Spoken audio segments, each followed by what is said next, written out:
So भर्खरको latest news हो होइन। So अहिले सामाजिक सञ्जालमा अहिले निकै नै भाइरल भइरहेछ। त्यो के हो भन्दै गर्दा अहिले युके 07 राइडरको जुन घटना होइन, जुन प्रब्लम अहिले सामाजिक सञ्जालमा एकदमै भाइरल भइरहेछ, जताततै हेरेँ। र हिजो भर्खर पनि इन्स्टाग्राममा लाइभ आउँदै गर्दा उसले कतिपय कुराहरू भन्यो र मान्छे मेन्टल्ली यति डिस्टर्ब भइसकेको अवस्थामा रहेछ कि सो यसो बुझ्दै गर्दा चाहिँ आज कुरा के रहेछ भन्दै गर्दा उसको चाहिँ फ्यामिली प्रब्लम होइन, जस्तै कि अब फ्यामिली प्रब्लमहरू रहेछ। अब के कुरामा चाहिँ अब फ्यामिलीसँग कुरा नमिलेको रहेछ। अनि हिजोसम्म आज छोरा मान्छेले हिजोसम्म चाहिँ त्यही परिवारको लागि चाहिँ उसले यति दुःख कष्ट सङ्घर्ष गरेर चाहिँ आज त्यो नेम फेम त्यो मुकाम हासिल गरेँ। तर लास्टमा त्यही फ्यामिलीले चाहिँ होइन, त्यही फ्यामिली चाहिँ उसको साथ नदिएको अवस्थामा चाहिँ एक्लो भएको अवस्थामै, साथै साथ उसको अब जीवनसाथी भनेर पनि उसको श्रीमतीले धरि पनि आज उसको साथ दिएन रहेछ क्या त्यो टाइममा।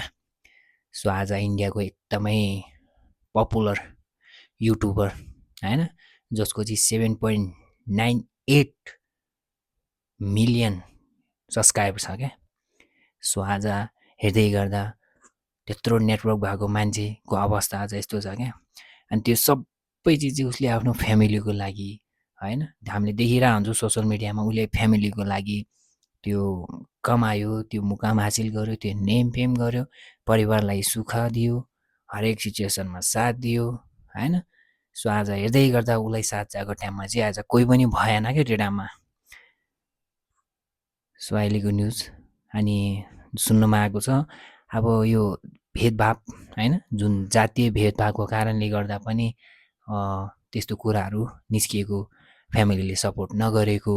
त्यही कुरामा चाहिँ अब बाबा मम्मीले पनि उसको साथ दिएन होइन, टाढ्यो, एक्लै राख्यो। अनि साथै साथ उसको आफ्नै श्रीमती, जसलाई चाहिँ उसले विवाह गरेर आफ्नो घर भित्राएको थियो। अब हरेक सिचुएसन हरेक प्रब्लममा हामी साथ रहन्छौँ होइन, हामी अगाडि बढ्छौँ जस्तोसुकै प्रब्लममा भन्दै गर्दा उसले धरि पनि उसको साथ नदिइसके पछाडि एउटा मान्छे के नै गर्थ्यो र होइन। उसले हरेक चिज उसको परिवारको लागि सोचेर काम गरिरहेको हुन्छ।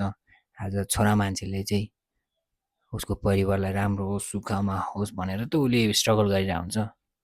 र लास्टमा जसको लागि जे गर्यो त्यही मान्छेहरूले उसको साथ दिएन भन्दै गर्दा उसको मेन्टली त डिस्टर्ब त हुन्छ नि। मान्छे पुरा डिप्रेसमा गएर अहिले भर्खर नै हिजो भर्खरको न्युज, गाडी चलाउँदै गर्दा मान्छेको एक्सिडेन्ट भएर उसको हस्पिटलमा धरि पनि ऊ रुँदै त्यही कुराहरू निकाल्छ है। निकाल्दै गर्दा उसको आफ्नो मान्छे भनेको नि हस्पिटलमा त्यो भेट्न पनि नआएको क्या। अब तपाईँ आफै बुझ्नुहोस् कतिको सिरियस कुरामा चाहिँ उनीहरूले झैझगडा गरेको होला होइन, के कुरामा चाहिँ त्यस्तो मनमुटाव भएको होला त। सो मलाई यो कुरा चाहिँ किन गर्न मन लाग्यो भने हामी छोरा मान्छे जिरोदेखि हरेक कष्ट दुःख कष्ट गरिरहेको हुन्छौँ। अनि त्यो सबै भनेको आफ्नो फ्यामिलीको लागि हो नि त। अनि त्यही फ्यामिलीले साथ नदिँदै गर्दा होइन, जसको लागि हामीले यत्रो सङ्घर्ष गरेँ, जसको लागि हामीले के गरेँ, अनि लास्टमा उसले उसकै नै साथ नपाइसके पछाडि अनि बाबा मम्मीको साथ नपाइसके पछाडि मान्छे के नै गर्न सक्छ र होइन। सो यही कुराले गर्दा आज सोसियल मिडियामा एकदमै भाइरल भइरहेछ होइन।